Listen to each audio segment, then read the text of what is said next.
What's going on, guys? It's Michael Gascon, the Horse Guru, and I am coming to you with a video that has been highly requested. When, why, how do you use your spurs? You notice usually I'm barefoot. Couple ground rules. For me personally, I never use spurs for forward impulsion. It doesn't make sense to me to squeeze the middle of the horse to make them go faster if it's a horse that doesn't want to go. For impulsion, for colt starting, for obstacles, for things like that, I personally like to use the dressage whip, a crop, because it allows me to put the pressure behind them and get them going forward. Not to mention, if you're on something that green and it does to give you a buck, a curl hop, a kick out, a spin, a woozy, when you grab a hold of them barefoot, it doesn't create a chain reaction, which a lot of people get into when they put spurs on horses that aren't ready to have spurs yet. For me, spurs are for the very end, the very finish point, the pinpoint, your bridleless work, your show work, your finish work. If you notice, the sports that have the most finished horses of all the sports, in my opinion, are dressage and reining. Tell me about two horse trainers that always have spurs on, dressage trainers and reining trainers. It's because they're asking for such pinpoint movement without any movement up here. They're going around at a high rate of speed, and the horse needs to be able to switch leads, and he should be able to stop, spin, slide, do all these things without showing any cues, which is kind of the opposite of the respect series and horsemanship of being very obvious and letting the horse know what we want. With that being said, I like to put spurs on when I'm finishing up a horse. My model for the day, my brother from another mother, my best man right here, this is Fanny, and Fanny is Tito's son, and I've been working with him for a couple years now, and he's really getting finished up, and I'm really looking to make him the best bridleless horse that I can. To do that, I have to make him listen to my legs 100% and not really need the bridle. So on him for a bridle, I have little bitty shanks, a very comfortable solid bit, and a cavesson, but the goal is that I'm not going to be using my hands too much. If you're starting with spurs on your horse, it's okay to use it all together. Use the reins, use everything together for the horse to understand. The manual override being the reins, which is what we use in the respect series. So by the time you even put spurs on, they should be listening to those legs, listen to the reins, listen to your legs in your seat, and now we're putting spurs on. The way this is gonna work, and you notice here, if you come in close, that's a little bitty 1-inch spur, okay? And there's all kinds of spurs, all different sizes. I don't like long spurs because I want to have movement from the time I move my foot to the time the spur gets there. The longer the rowel is, the longer the spur is, the less movement you have of your foot, and that's the point of them.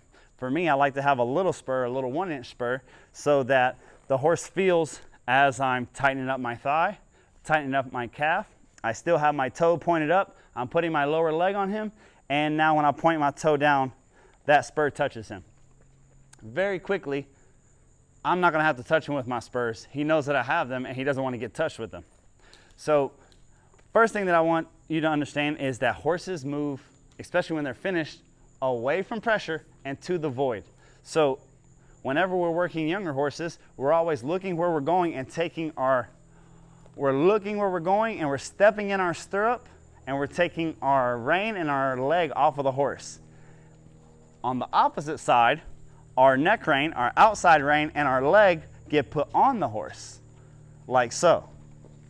As the horse gets more finished and more refined, you want to just be able to hold the reins in one place, and now both legs are on my horse, nice and relaxed right beside him. As the left stirrup comes off, he feels that void and he goes that direction. Whenever I close it, he knows to go straight. Open my left leg, he goes left. Close my left leg, he goes straight. And I will put my eyes and get a visual aid to the door, close my leg, he knows to go straight. So even though he's a neck-reined horse, I am not doing any neck reining. My hand is staying at home, and it's just my legs talking to him. Through all this conversation, my spurs really aren't touching him. Another thing that your spurs can be used for is, now I'm not able to flex him and bend him and work him because we're getting ready for a show, so I want him to put his head down. I can start teaching him that when I put my legs on him and start curling around and touching his belly, that I want him to put his head down. So he's trotting around here, like so. Both legs are completely relaxed. I'm not holding my legs off of him. A couple pointers. You want, whenever you have spurs, you're more aware that you keep your toes pointed forward, as opposed to, for me in particular, my toes point outward naturally. So I had to make a conscious decision when I started putting spurs on to keep my toes in line with my horse so my spurs aren't pointing towards my horse. As I'm trotting and cantering big horses, I keep a little weight in my stirrup to keep them from bouncing all around. I want to have a calm, quiet lower leg when I'm wearing spurs. Now, whenever the horse, I'm asking him, especially at higher rates of speed or things that he doesn't want to go towards, when I take this leg off, now I'm going to start wrapping my thigh, my calf, and he's going to get there. He's not going to let me reprimand him. Even when I'm putting my lower leg, say my Achilles on him, notice how my toe is still pointed upward. And then the last thing would be to touch him with the spur and to look for a little bit more try. Hope. Notice even when I put a spur on him, he wasn't excited about it. He didn't jump out of his skin about it. I want the horse to be not scared of my spur, because you don't want them to be scared of your legs. That's what I say. I never use my spurs for forward impulsion. What I mean by that, I never get a horse that doesn't want to go forward. I never look to put spurs on to make them go forward, because spurs for me are just for pinpointing and controlling body parts. So if I want him to just trot off, my legs are straight and square here, and I'm going to ask him to trot.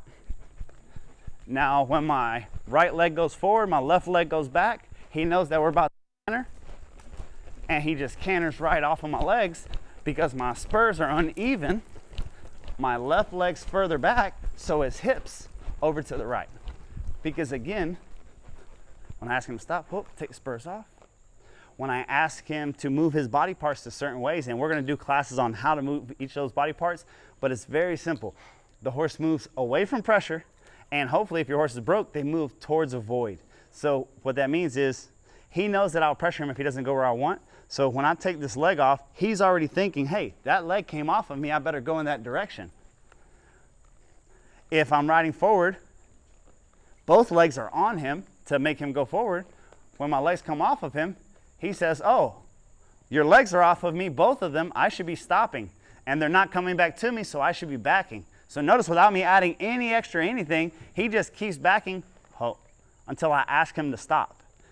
Imagine how easy it is to make a bridleless horse, and he's well on his way to being that bridleless horse, if he understands the concept of, okay, this is how we're going to steer.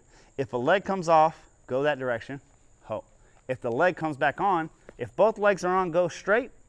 If one leg comes off, that's your opportunity. The next thing that's going to happen is this leg, and ultimately that spur is going to come on.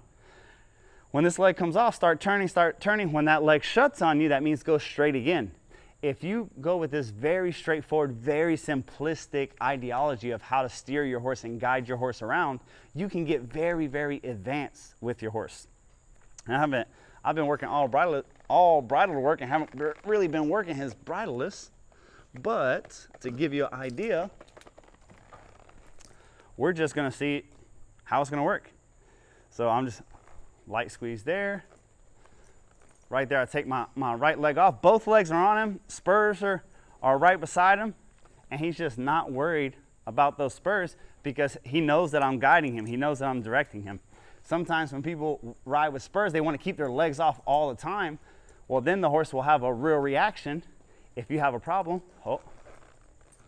back, back,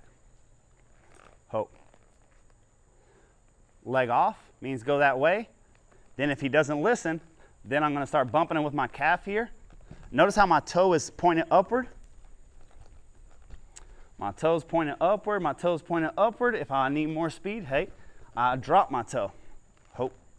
When I drop my toe, that picks up my spur. It takes a little I come from a world that we never used spurs because we were on hot show horses. I feel like there was a part of my life I wasted because I didn't have the education of spurs. And now that I found them, I never want to go back because it gets the communication of guiding so refined and so easy that that's really what you're looking for, is how little can you do and how much can your horse do for you. So if you can do that, get the trot, my right comes back, ask for the canter.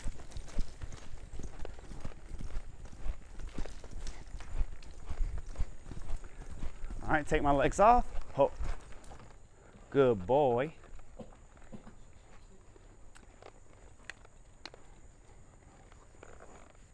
If I want to turn towards you guys, again, both of my legs are laying right beside him. When I want to come to you, the first thing that happens is my eyes come to you in that direction. The second thing that happens is this left leg comes off. The third thing that happens is my right leg comes on. And if you see, whenever I want to guide straight to you, both legs are on. Oh, both legs are off, he stops. If you can use this for your straightforward ideology of using spurs, it does not have to get more complicated than that, and you can get as advanced as you want to. Whether you want to do reining, whether you want to do dressage, whether you want to do bridleless, you can do anything if you keep your cues that simple, and you transition from manual override being all the reins to, hey, I'm going to give you warnings, I'm going to look the direction I'm going, I'm going to touch you with my rein, I'm going to touch you with my leg. That's a good intermediate. And then the last thing is where you can just talk to him through your spurs. And really, my spurs have touched him only whenever I told you that I was going to touch him with my spurs. But he did nothing to really need a spur. Still, the spurs are how I'm going to communicate to him. If you can do that, you'll be so amazed of how refined you can get your horse. Guys, thank you so much. That's why and where I use my spurs, and I'll see you in the next video.